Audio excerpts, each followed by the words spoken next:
U.S.-Pakistan relations are at an inflection point right now.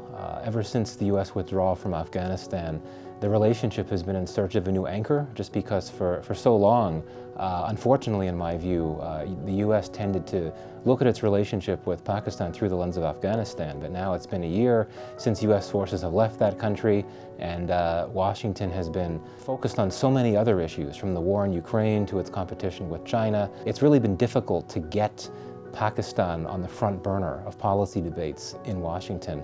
I would argue that there is an opportunity to try to reframe the U.S.-Pakistan relationship. There are indications that we are starting to see the contours of a new relationship, one focused around non-security issues. If we look at, for example, the fact that after several years of there not being a permanent U.S. ambassador in Islamabad, we now do have a new ambassador here.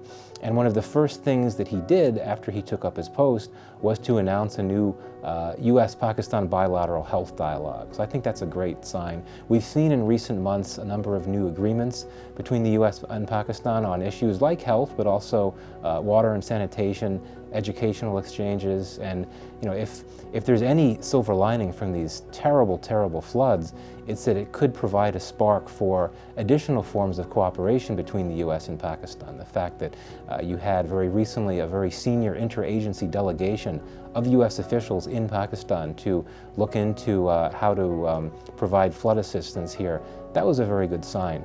I would argue that despite the opportunities, there are some significant constraints to U.S.-Pakistan relations. One is geopolitical. Each country has really expanded relations with the other's top rival. I mean, the U.S. has been deepening its relationship with India. Pakistan, of course, remains very close to China. And so that's a limitation. So I think, bottom line, the two sides should lower expectations and accept the fact that this is never going to be a perfect, huge, broad relationship, but that there certainly are very realistic pathways for collaboration moving forward.